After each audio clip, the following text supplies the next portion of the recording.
Hey guys, it's Matt. One of the most fascinating things for me right now, and I know for a lot of you, is trying to understand how this community has been played and used by the powers that be, so the powers that be can achieve their goals. We sense we are necessary. You could go back to the same analogy I've used in the past about Neo being used in the Matrix, and people might say, well, that sounds awfully arrogant. Matt, you're assigning yourselves, the crazy nuts in the truth community, as Neo. Pretty much, yeah. We are being used and we are essential. And you won't believe what I'm about to play because it's put so well. It's just put perfectly. Now, we've come to similar conclusions, but it's never been put this perfectly. Like in Moonstruck with Cher, Cher's mother runs around and asks people, why do men chase women? She can't figure out, why do men chase women as they get older? And then Johnny Camilleri basically says, maybe it's because they fear death. She's like, that's it. That's it. He's like, well, no, that's it. Because they fear death. Anyway, it's a kind of a funny scene in Moonstruck. And wait till you hear this. We're going to point, it'll come in a few minutes. We'll point to him and say, yeah, that's it. Now, is it exactly it? No, but it's never been put this perfectly. It's a gunsandbutter.org interview with Michael Hoffman. I'll play a tiny piece of it. I assume they'll let me play this. Try to keep it as short as possible. But for anybody struggling where we're going here, let's just back up and start with the basics. One of the reasons this is not an old-fashioned radio show is I don't even know if I can talk about the Bill Clinton chain stores anymore. I don't know. I mean, if I joke about those Bill Clinton chain stores or the chain stores that Marco Rubio is establishing or has established in Central and South Florida, I don't even know. Can I say that? I don't know. I'm not going to take a chance. This is too important. Now, for anybody not following me, just start with the absolute basics, the movie The Matrix. If you've seen it once or twice or you're crunching your popcorn in 1999, somebody says, what do you want from the concession? Give me Mike and Ike. Remember Mike and Ike? What the hell, does that still exist? If you're just watching The Matrix the first time, you think there's this oracle that's helping Neo, and you don't truly understand what's going on. It takes about 10 watches of that movie to truly understand what's going on, unless you go through all the fan pages and the YouTube sites that break it down continuously. But Neo, the whole time, Keanu Reeves, believes he has choices, but he has no choices. He's being directed. He's being used. Oh, he believes he's the one. He has all these powers. He can do whatever he wants. He's a choice to save Morpheus, a choice to throw Trinity off the bridge. But he really has no choices. The Oracle's not on his side. The Oracle is on the side of the Architect, and they are playing from both sides, playing and using Neo, just like they play both sides of every war and everything else they cook up. Neo was used to reset the Matrix, to improve the Matrix, to reinstall the code back to source, exactly the way the Oracle and the Architect wanted. And in a very similar sense, I am saying, and maybe we can change our trajectory, but up till now, we have been played incredibly by these things that play 20th dimensional chess. And we believe we're just out waking people up, but we've been doing exactly what they want. So maybe I should just play the clip. I've just read your incredible book, Secret Societies and Psychological Warfare. Quote, this demonstrates one of our simpler methods. Realizing that our activities will sooner or later come to light, we structure our activities so that as conspiracy researchers unravel them, they will release information into the public consciousness in such a way that it mirrors our initiatory procedure. In this way, the more we are investigated, the more masses of people are psychologically processed by the very people who seek to expose us. The meme that constitutes our essential structure is then successfully mimicked within the consciousness of those who investigate us. Success can then be measured precisely to the extent that our work is exposed. Now, many of you right now are like Rose and Moonstruck going, that's it. I've never heard it put quite like that. That's it. Well, yes and no. Okay, we'll talk about who is Michael Hoffman, what is his role. We never take off the skeptic hat, but it has never been put the way it was just presented. And when I heard it, I went, wow. So let's just start with the absolute basics. This relates back to what I said 3 or 4 years ago. You've heard me talk about mistakes on purpose. What's the number one mistake on purpose? The inflated tire, all the Robbie moments, all this stuff, all on purpose to get our attention. Never quite understood it when it was first happening. Well, why did they have to show us this? Why are they trying to get our attention? Why would they make a mistake on purpose? And we argued back and forth for years. Now they're just sloppy. People said they're sloppy, and other people said, oh, they just mock. Oh, that's first grade stuff. Absolutely not. Peed on breadcrumbs to get our attention on purpose. Now, to break down the segments or the elements of what she just presented, again, this is a quote from this Michael Hoffman book. I don't know the book, but to give props to the book, I put in her reading the name of the book if anybody wants to look into it. And again, with whoever this Michael Hoffman is, you always wear the skeptic hat. But let's look at the elements of what she presented in this quote. Where he got the quote, I don't know. But it doesn't matter. It rings true when we hear something like that. First element is, this is one method we have, which implies there are other methods, other reality buttons and levers they have their greasy fingers on. So one method. This isn't the only way they do business. That's number one. Number two is, sooner or later, I'm quoting what was presented, we're going to be found out. Sooner or later, we're going to be found out. So we'll use the conspiracy researchers to do the work and then release the information back into the public consciousness. And then the fourth element is it mirrors our, whatever this is, it mirrors our initiatory procedures. All right, well, I'm not an expert on that bullet point. We'll talk about that a little bit later. It's creepy in and of itself. And then the fifth element I wrote down was the masses then, not us, us in this truth community having been used, the masses are psychologically processed. And the group seeking to expose what's called here the cryptocracy, the technocracy, the dark back room where Jared is serving his tea and Krimbits, those seeking to expose it are actually helping us psychologically process the masses, is what the quote was saying. And then the last element, I couldn't believe it. Success is measured, he said, on, I don't know who he's quoting, success is measured on how much we're exposed, but exposed in the right way. This is absolutely fascinating. And there's a lot to wrap your head around there. And whenever that's the case, it's best to go back and look at one example of the thousands of tricks and schemes and all the stuff they pull all the time. It's good to look at one simple example and see how that went down. Let's look at the constant spying, the Snowden stuff, and what exactly happened there, and potentially how we were used in this community. And I'll give a personal example. Now, what I'm referring to is, I don't know, probably started with Alex Jones and other Glenn Beck and the like around 2008, 2009, 2010. We heard it. We were all watching those sorts of videos and watching those sorts of programs. They're listening to everything. They're spying on everyone. Every email is read. Every text is read. And of course, who was the first group to start talking about all of this? The conspiracy group, the truth group, our group. Then it went more mainstream, didn't it? I remember talking to my aunt about it. She used the same old excuses, pulled from the same scripts. Well, Matt, I don't have anything to hide, so I guess if it could stop one TTism, if it could stop just one event, then I'm okay with having everything read and my emails read, and I don't have anything to hide. So, that they all, when reality does this using its minions, in those that can't think at all for themselves, it will always insert the most ridiculous and absurd scripts. And somebody's not worth talking to or not worth ever spending time trying to wake up when they immediately run these scripts. For example, well, Matt, they know how to deal with it in Hong Kong. If they start running scripts, forget about it. Forget about it.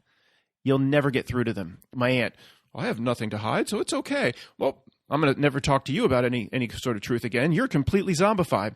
So That's neither here nor there, but you know what I mean. So again, Alex Jones, he had on guest William Benny, and it is incredible. Did William Benny actually work on the spying stuff with the NSA and actually create this stuff? And is he potentially a real whistleblower? Potentially. He could also be an actor. He could be a real whistleblower. But this is how sophisticated, quote, end quote, the reality is. People being used without even knowing they're being used. I don't know if we're going to get into that either. I keep straying.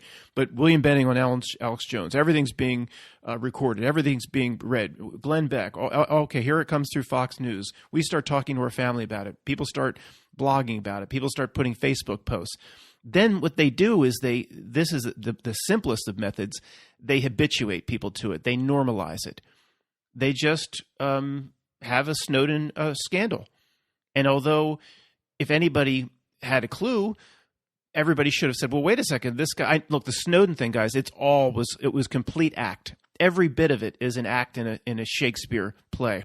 There was no real Snowden who cared about people, and he exposed this and that, and he ran off to Hong Kong, or he ran off to Russia. I mean, give me a break. Even if we weren't sure, once they made a movie about it, well, then it kind of gives it away. They just have that 3-year period where they just normalize it and habituate everybody to it. And everybody looks around and says, well, this person isn't getting upset that all our emails are being read and my TV's listening to me, and Alex Jones was actually right about this stuff. And that see, if you can understand what Alex Jones's role is, if you go through the elements of what we just heard. Sooner or later, we're going to be found out anyway. The conspiracy researchers do all the research and do all the work and expose it, but release the info into the public consciousness in the right way that mirrors some sort of creepy initiatory procedure. So the masses are psychologically processed by the truthers, by the Alex Joneses. It's just, this, guys, this isn't human. I mean, there's just this level of sophistication that we're just starting to wake up to in the last 3 or 4 years. It's not human. There's just no way. There's no, I don't know what to point out in the creepy police lineup. It doesn't matter. I don't care to try to go through that lineup again. But I mean, the people in this community, pretty darn smart. All right. I've had emails from people. I don't even understand the emails. They're so high level, and I'm not too dumb myself. These people are, and we're just finally getting it now, kind of sensing what's going on here. And there's no way there's this little toads in the Rand Institute and Tavistock and all that organizing all this. There's something here that we just can't simply comprehend. But Snowden, and then all of a sudden it's normalized.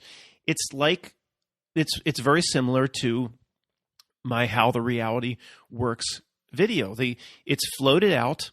It's not solid. It's very blurry. And the masses, just like these steps here, are psychologically processed to harden the cement, to bring it into reality. And on the other side of the Snowden stuff, and on the other side of the Julian Assange stuff, it's all, and come on, WikiLeaks, Julian Assange, ridiculous. It's an act in a Shakespeare play. We came out the other side, and how were the masses conditioned to all of that in their, quote, initiatory procedure? Well, they just accepted. You could say your grandma today, or your aunt, or your niece, or whatever, your TV's listening to you. Yeah, I wish it wouldn't, but sometimes it's to my advantage because I can just say, TV, turn on Netflix. So it's actually good. I don't have to get my ass up off the couch. They just habituate it and normalize it. And this is just one kindergarten example, the spying, the reading of emails. And it's just nobody cares anymore. Nobody's going to push back. And how they got it implanted, how they impregnated it, that everybody should just accept this and it's okay, is not human. The levels of evil genius here we're talking about. And guys, I know anybody screaming at their computer right now, I say evil genius, and yes, in many ways, I'm not going to go into it in this presentation, but in many ways, how we're being used, screwed, all the crap that the George Bush creatures do, in a way, of course, is to our spiritual advantage as we see it, make ourselves better by observing what not to do. They're absolutely playing a role here that at least a few of us benefit from, but that's not the purpose of this presentation. Just to stray a little bit on the Assange thing. I mean, first of all, they made a movie about that. Made a Snowden movie, right? Snowden movie comes out, and then the Assange movie comes out with that. What's his name? Cumberbun or Cucumber? That actor who plays in everything anymore. There's like, I think all of the Isle of the UK has 15 actors. They're just the same people. Judi Dench or whatever. They're all recycled over and over again. Cumberbun or whatever his name is. He played Assange, I think. And I mean, I think when I saw the movie, I might have believed that, the whole story was real about he's just trying to help people. The whole thing is a setup, guys. I mean, if you just think for 5 minutes, the Ecuador embassy? Was it the Ecuador embassy? They're giving him asylum, and the entire West and the unlimited powers of the West want him and want to bring him to justice, and they want to put him in jail, but little old Ecuador is holding out. I mean, come on. It's such a joke. If there was anything about it that was real, the men in black would have gone down to see the president of Ecuador, whoever that clown is. They would have sat down with him, been like sitting down with Vincent Vega and Jules from Pulp Fiction, and they would have said, do you know who your real daddy is? Marcellus Wallace? Would you like your country to look 10 times worse than Venezuela by next Tuesday? See, it would have been a little bit of influence over Ecuador. No, we're just going to protect this white man with white hair. Yeah, sure. It's a joke. So tying this sort of stuff back to how reality works and the simple steps that we've been talking about, the screen, the reality itself, whatever is behind the final curtain we'll never be able to point at. It wants to evolve or devolve a human being into a certain thing. It wants society to go in a certain perverted way. So it floats a very blurry, vague idea or notion out on the screen. And it's up to the minions to make that blurry idea or just vague sense of what society should be. It's up to the minions to show everybody how wonderful it is and to promote it and to say how great it is. And that's the purpose of everybody that shows their fat face on TV. 99 whatever percent don't even understand how they're serving the overarching reality. Musicians, artists, Bruce Springsteen, Stevie Wonder, Lady Gaga, politicians, governors, presidents, all these celebrities. Anybody that puts their big fat face all over TV, talk show hosts, Glenn Beck, they're all minions. Some, at least for their own little bucket that they're in, like a Rush Limbaugh or a Glenn Beck. They understand there's no two-party system or anything like that. They understand in their bucket how things are fake and the role that they're playing, but I don't think they understand nearly what we're getting a sense of as to how the whole overall reality works. They think they're completely in the know, coming out of some, Glenn Beck wears his skull and bones cummerbund. It doesn't matter where he went to school. He's been seen with that, and they think they have it all figured out, but they're all being used. They don't have any understanding either. It's incredible how this reality plays these games and uses people without people being in on it. But the minions' job is then to cement or to harden the cement on the blurry picture or the blurry notion that the reality wants to put out.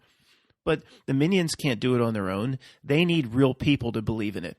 And then we, provide an epoxy agent. You need to combine two tubes of toothpaste. You combine the A and the B, and it hardens into something way harder than cement. Epoxy A and B. On its own, epoxy A will never get hard. A B will never get hard. It's like toothpaste. You mix them together. The minions mix the ideas through real consciousness, through real people, and it hardens it and it births it into society. And now we're learning the truth community is essential, is like a neo in providing it, I guess, a chemical agent to harden the cement. That's what we're figuring out now. And this quote that I played before sums it up better than any quote I've ever heard. Okay, so the big question now is, put me on the spot, right? I'm supposed to answer this.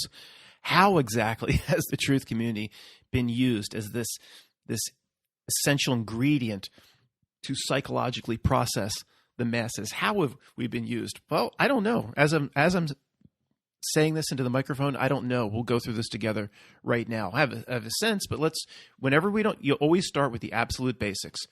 So what have we been doing? Trying to wake everybody up. about 7/11, all the events. And what happens? Well, people don't want to hear it. People do earmuffs. They push back. They want to protect their worldview. They've taken a download. Whatever the reason is, they don't want any of this information. They don't want to bring this information into their reality bubble. So they classify us in a certain way. Crazy. Where did Matt go wrong? Misguided. I get emails when I try to present something to my friend Ken. He'll present me an email back. To me, it's nonsensical. He'll present something like he looked at Fact Checker. And I'm basically want to say to him, I don't know if he's listening to this or not, well, if the nature of conspiracy, whatever I'm presenting, is so big, you think Fact Checker wouldn't be involved? You think Fact Checker would still be reporting the exact facts? Like he'll say, well, what you're saying, Matt, isn't supported by Snopes and Fact Checker. Like that's the justification to hold on to the existing worldview. It's nonsensical, but it's enough for these folks to hold on to their notion that what CNN presents is real. So we're kind of put in as outcasts. And I don't know, is it just a habituation? Are we going to wake up 10 years from now the way we are now after the Kennedy Dallas? Can I say that? I don't. You would think you would say the Kennedy assassination. That's been said a few times. Can I say it? Well, where are most people today? Most people that have a clue, and they're still in the regular majority. They don't see 7/11 or anything that we see. They would say Lee Harvey Oswald couldn't have done it by himself. Most people see that. So are we going to wake up 15 years from now and it'll just be a slow habituation that something else happened? You could say to somebody that's age 30 or age 40, 15 years from now, and they would just have a general sense that, the guy in the cave that coordinated it, that's probably not what happened. But it was so long ago, and they just don't care and just move forward. And the fact that this could be pulled off has just become like normalized. And that's probably the first grade sense of it.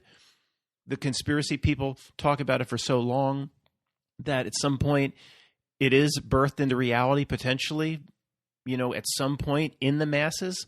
But so much time has gone by, they don't care. And also, do they ever want to acknowledge that the conspiracy people were right? I don't understand how they exactly use this method to have the conspiracy researchers do the work, release the info into the public consciousness in a certain way that mirrors their initiation procedure. I don't really. The only initiation procedure I know about is Kevin Bacon bending over a Niedermeyer. Thank you, sir. Can I have another? That's all I understand. But I will continue to analyze this. But does it really matter? At the end of the day, a while back we talked about we're Neo. We are necessary to reset Zion, or necessary to move the society in the way we're being used and played. Move society in a way that they want it to go. We are an essential element. And we've seen that.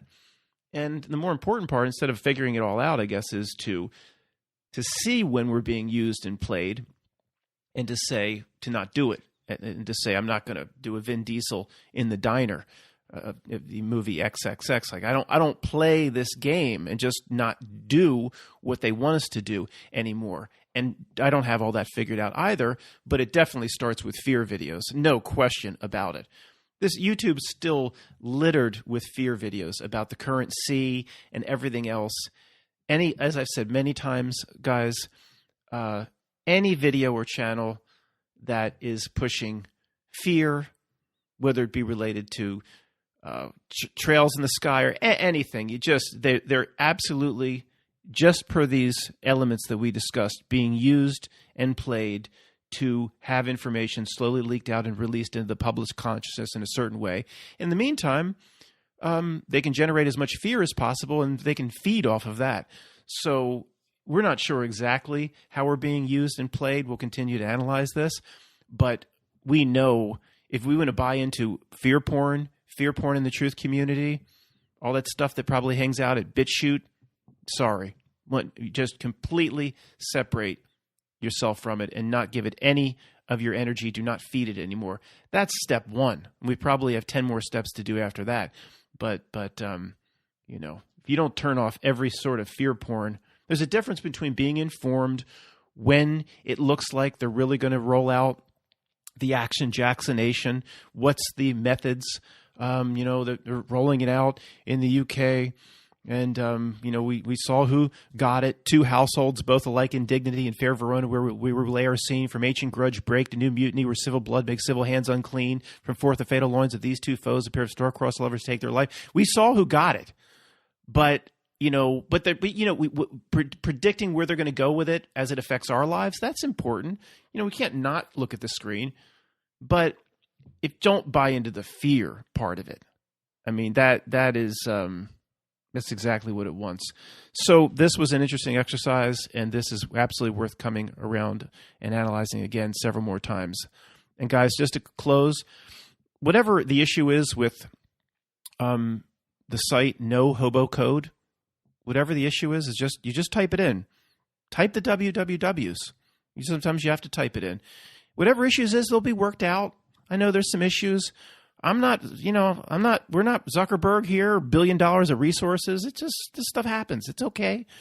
We'll collect the information. Just type in www, then type in No Hobo Code, just like that, with the extension, dot, the most common, and you'll find it. You'll be able to get us your information. So if something happens here, we'll always be able to connect with each other. But I understand people had some problems, and again, no Zuckerberg type resources here. Sometimes it takes the Australian servers a day or two to reset and things like that. We'll work it out. We got time, as long as I don't say something stupid and I keep this channel going. Thanks, guys.